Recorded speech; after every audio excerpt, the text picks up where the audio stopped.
see that it didn't appear to be true. It is true.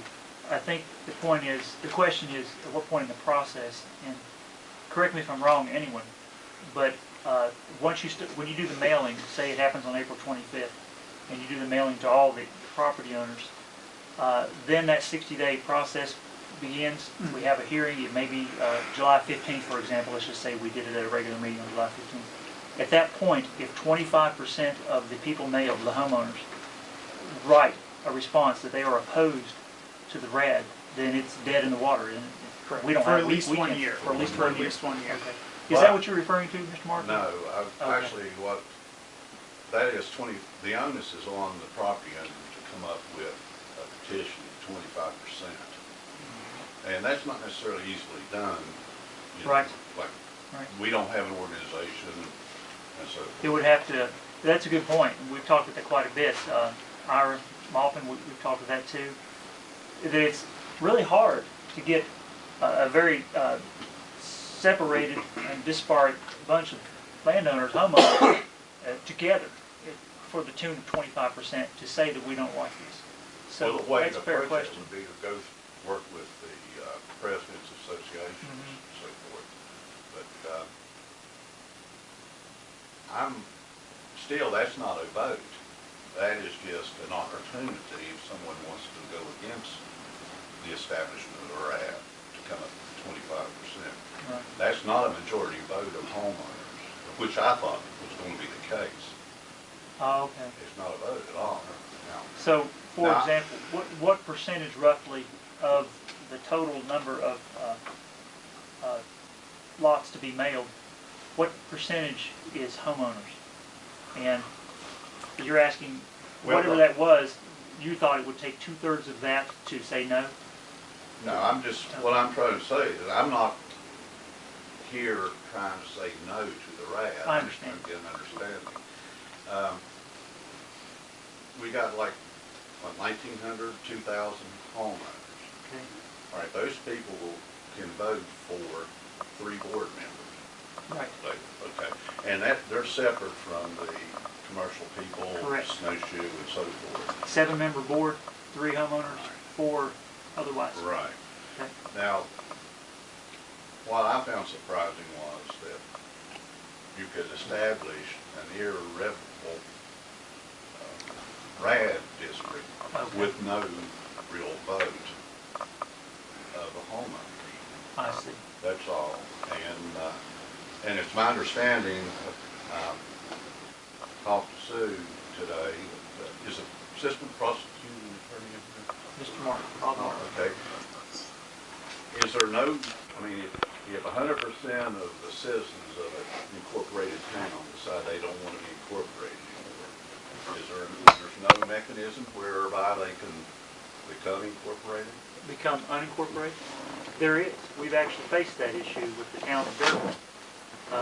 What was it, about 3 years ago? I don't know if the town can do that, can they? Well, what I mean is, there is a process through which it can happen. Now, the town came to us, and I think it was the county commission's authority to. Yeah, that's the way that one went. Okay. We decided not to. Yeah. I don't know if the town has authority to do that on their own. I don't think the town. I think they had to come to us to ask us. I understand that, but they could essentially petition. Correct. You to do that. The only knowledge I have on that is the town of Jefferson. Okay. Which is between South Charleston and St. Albans. They were incorporated. Yeah. They became insolvent, so the commission, I think,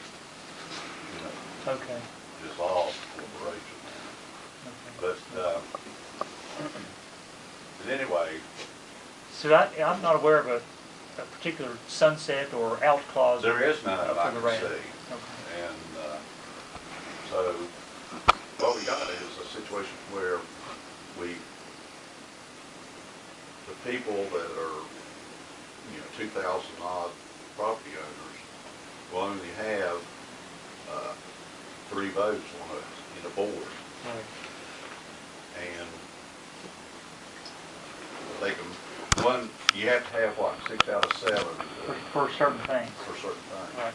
Now I heard you or someone said there was a situation where property owners could override.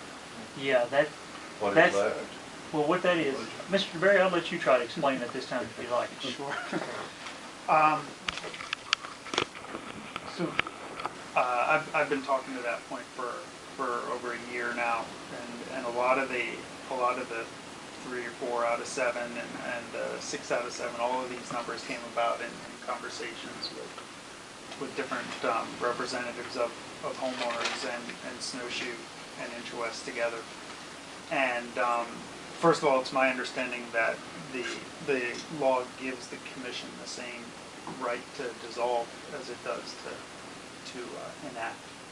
And when we started looking at this, we were told essentially that, much like municipality, we need the county commission's blessing to start this, and the county commission, essentially, it's call it subordinate, so to speak, to the commission's wishes. So the same rules exist, and the commission has the ability, I don't have the exact language, but to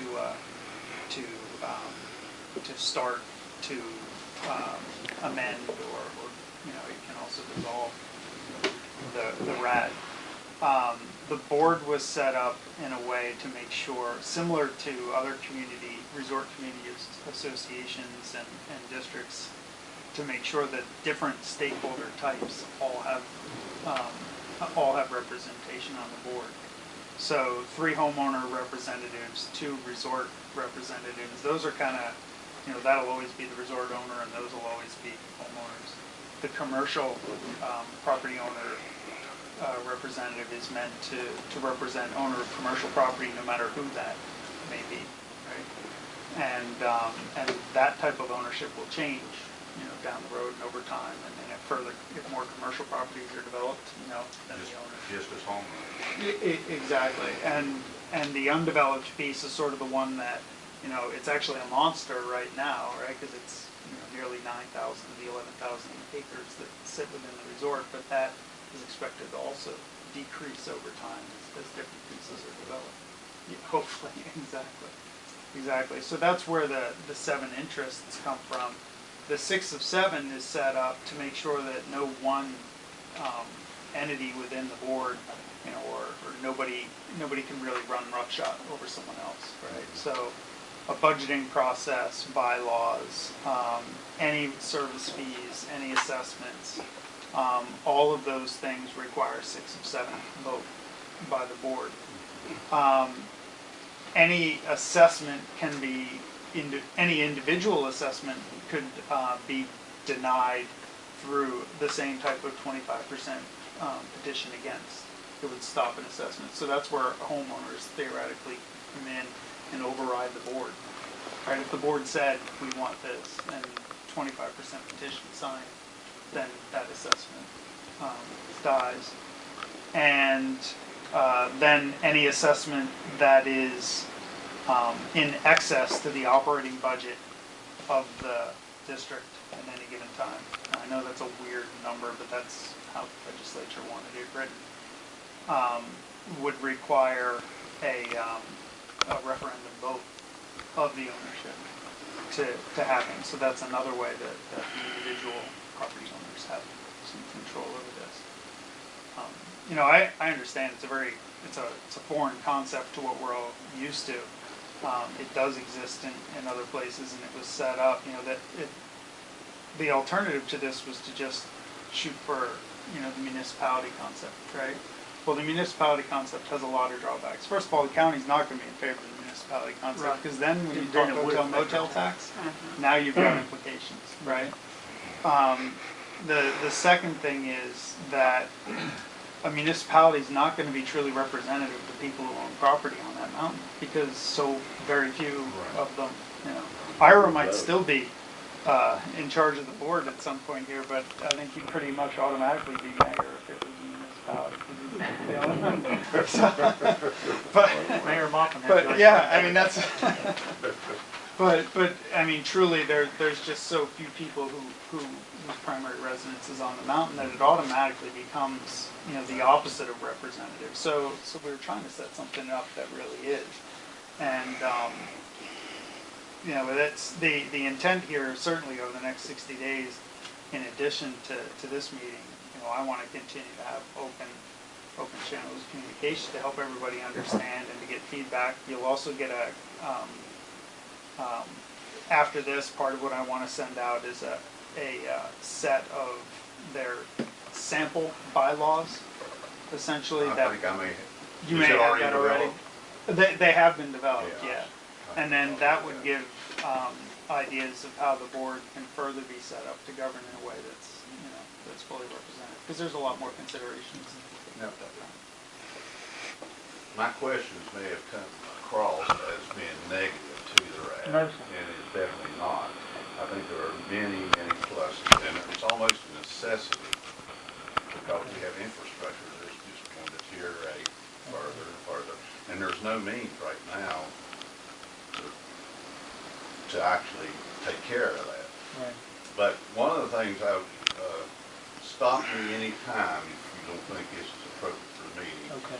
But one of the things, if you have, let's say you're going to start build a complex with condos, and I may have the terms a little bit screwed up, but the builder you'll have to develop a declaration, and then they also will develop bylaws. And then anytime when people buy a condo there, they have to sign documents to agree to those.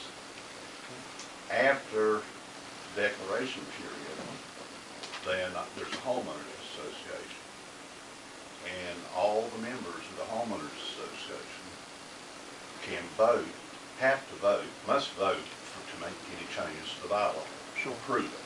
Okay. And the individual homeowners then can have a real influence on the bylaws if by electing board members that are sympathetic to it. But they are electing board members 100% of the board. So they have a real control over their destiny. Okay. My concerns also here is that we're electing 3 board members. It seems that this whole thing is set up so that we can stop things from happening, but it's hard for us to be involved in promoting it. Just by virtue of only having the 3 board members. Okay. And